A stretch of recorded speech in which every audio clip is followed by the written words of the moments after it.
नमस्कार, मैं रागनी आप सभी का प्रभाकर एकेडमी में स्वागत करती हूँ। फ्रेंड्स, हम लोग कल के वीडियो में वातावरण यानी इन्वायरमेंट के बारे में कुछ पॉइंट डिस्कस किए थे। तो चलिए हम लोग आज अधिगम यानी लर्निंग के बारे में कुछ पॉइंट डिस्कस करते हैं। इस टॉपिक से टीचिंग का कोई भी एग्ज़ाम हो, चाहे यूपी टेट हो, सी टेट हो या फिर अदर स्टेट का कोई भी टीचिंग का एग्ज़ाम हो, इस टॉपिक से एक या दो क्वेश्चन ज़रूर पूछता है। तो चलिए आप लोग इस वीडियो को स्किप ना करते हुए पूरी वीडियो को ध्यान से देखिए। तो चलिए हम लोग स्टार्ट करते हैं। अधिगम यानी कि लर्निंग। अधिगम जन्म से लेकर मृत्यु तक चलने वाली प्रक्रिया है। व्यक्ति प्रत्येक परिस्थिति में सीखता है और अपने व्यवहार में परिवर्तन करता है, यही सीखना है। इसलिए हम कह सकते हैं कि परिस्थिति के अनुसार अपने व्यवहार में परिवर्तन लाना ही सीखना है। क्या है? जब व्यक्ति परिस्थिति के अनुसार अपने आप को उस परिस्थिति में ढाल लेता है और अपने व्यवहार में परिवर्तन कर लेता है, तो उसे ही सीखना कहते हैं, यानी कि उसे ही अधिगम कहते हैं। तो चलिए कुछ अधिगम की महत्वपूर्ण परिभाषाएं दी गई है जो हमारे मनोवैज्ञानिकों ने दी हैं। तो चलिए इसको हम लोग देखते हैं। पहला इसमें जेपी गिलफोर्ड, व्यवहार के परिणाम स्वरूप व्यवहार में परिवर्तन ही सीखना है। क्या है? व्यवहार के परिणाम स्वरूप व्यवहार में परिवर्तन ही सीखना है। दूसरा है स्किनर। स्किनर जी कहते हैं सीखना व्यवहार में उत्तरोत्तर सामंजस्य की प्रक्रिया है। क्या है? उत्तरोत्तर सामंजस्य की प्रक्रिया है। तीसरा क्रो एंड क्रो के अनुसार, क्रो एंड क्रो कहते हैं कि सीखना आदतों, ज्ञान और अभिवृत्तियों का अर्जन है। क्या है? सीखना जो होता है आदतों, ज्ञान और अभिवृत्तियों का अर्जन होता है। तीसरा वुडवर्थ के अनुसार, वुडवर्थ कहते हैं कि नवीन ज्ञान और नवीन प्रक्रियाओं को प्राप्त करने की प्रक्रिया सीखने की प्रक्रिया है। यानी कि जब हमारे व्यवहार में कुछ नवीन ज्ञान एकत्रित हो जाता है, नवीन ज्ञान को हम लोग अर्जित कर लेते हैं, तो वही सीखना हो जाता है। तो चलिए हम लोग अधिगम की कुछ विशेषताओं के बारे में देखते हैं। इसमें फर्स्ट पॉइंट है अधिगम जो होता है जीवन पर्यंत चलने वाली प्रक्रिया है। क्या है? अधिगम जो होता है जीवन पर्यंत चलता रहता है। यानी कि जब से बच्चा पैदा होता है और जब तक बूढ़ा ना हो जाए और जब तक उसकी मृत्यु ना हो जाए, तब तक वह कुछ ना कुछ सीखता ही रहता है अपने जीवन में। इसीलिए कहा गया है जीवन पर्यंत चलने वाली प्रक्रिया है। दूसरा पॉइंट है इसमें सीखना अनुकूलन की प्रक्रिया है। क्या है? सीखना ही अनुकूलन की प्रक्रिया है। जब कोई व्यक्ति अपने कुछ नया ज्ञान सीख लेता है और उसमें वो अपने आप को अनुकूलित कर लेता है, तो उसे ही कहा गया है कि सीखना अनुकूलन की प्रक्रिया है।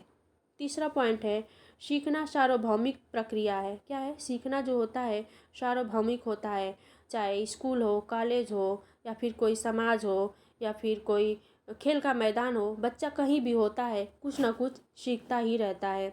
इसमें अगला पॉइंट है सीखना दायक है। क्या? सीखना जो होता है कुशलतादायक होता है। यानी कि जब बच्चा कुछ सीखता है, नया ज्ञान सीखता है, तो वो उसके लिए लाभदायक ही होता है। सीखना व्यवहार में परिवर्तन है। क्या? सीखना जब व्यवहार में परिवर्तन है।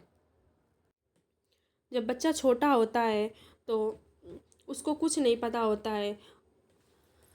क्या होता है? उसको कुछ नहीं पता होता है और जब वो समाज के संपर्क में आता है तो उसके व्यवहार में धीरे धीरे परिवर्तन होता रहता है। नहीं तो जब बच्चा शैशवावस्था में होता है तो उसका व्यवहार जो होता है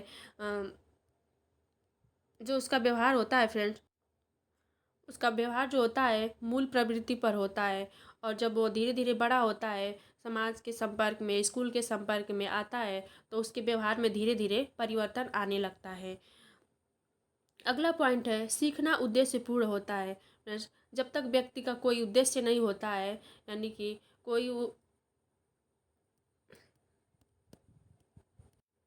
उसका मोटिव नहीं होता है, तब तक वो कुछ भी सीखना स्टार्ट नहीं करता है। अगला है सीखना एक मानसिक प्रक्रिया है। क्या है? सीखना एक मानसिक प्रक्रिया है। सीखना जो होता है फ्रेंड्स मानसिक यानी मस्तिष्क से ही होता है। यानी जो बच्चा होता है या फिर कोई भी होता है अपने मस्तिष्क से ही सीखेगा, अदर कोई अंग काम नहीं करता है सीखने में। सीखने की प्रक्रिया सक्रियता पर निर्भर करती है। अगला पॉइंट है सीखने की प्रक्रिया सक्रियता पर निर्भर करता है। व्यक्ति जितना सक्रिय होगा, जितना उसको सक्रियता से सीखेगा, उतना उतना ही वो जल्दी से कोई भी चीज़ सीख पाएगा। अगला अगला है इसमें अधिगम को प्रभावित करने वाले कारक। देख चलिए हम लोग देखते हैं अधिगम को कौन कारक जो होते हैं प्रभावित करते हैं। इसमें फर्स्ट पॉइंट है बालक की योग्यता। जब बालक की योग्यता के अनुसार हम लोग कुछ सिखाएंगे तो वो जल्दी सीख लेगा। अगर बच्चा मान लीजिए बच्चा 5 साल का है और हम उसको बैठ करके कक्षा 8 की मैथ पढ़ाएं तो वो नहीं सीख पाएगा। इसीलिए योग्यता के अनुसार ही हमको कोई भी चीज़ बच्चे को सिखाना चाहिए। निश्चित उद्देश्य, कोई भी चीज़ अगर हम बच्चे को सिखा रहे हैं तो उसका एक निश्चित उद्देश्य होना चाहिए कि हम बच्चे को क्या सिखा रहे हैं। परिपक्वता, बच्चे में जितना परिपक्वता होती है, मतलब जितना बच्चे के अंदर परिपक्वता आई है उसी के अनुसार ही हमको बच्चे को कुछ सिखाना चाहिए। परिवार, फ्रेंड्स, अधिगम को प्रभावित करने वाले कारकों में परिवार सबसे महत्वपूर्ण भूमिका निभाता है। परिवार अगर अच्छा है, अच्छा व्यवहार करता है तो बच्चा का अधिगम जो होगा बहुत ही अच्छा होगा। इसमें समाज का भी बहुत बड़ा योगदान होता है। वातावरण वातावरण भी वातावरण का भी बहुत बड़ा योगदान होता है बच्चे के अधिगम में। शिक्षक का व्यवहार भी बच्चे के सीखने में बहुत ही बड़ा योगदान देता है। अगर बच्चे का शिक्षक जो होगा तानाशाह होगा तो बच्चा अच्छे से सीख नहीं पाएगा। अगर बच्चे के शिक्षक का व्यवहार मित्रवत होगा, उसका व्यवहार बच्चे के प्रति मित्रता जैसा होगा तो वो जल्दी सीख पाएगा। सीखने की इच्छा, अगर बच्चे की सीखने की इच्छा है तभी भी बच्चा जल्दी सीख पाएगा। तो फ्रेंड्स ये है कुछ अधिगम को प्रभावित करने वाले कुछ महत्वपूर्ण कारक।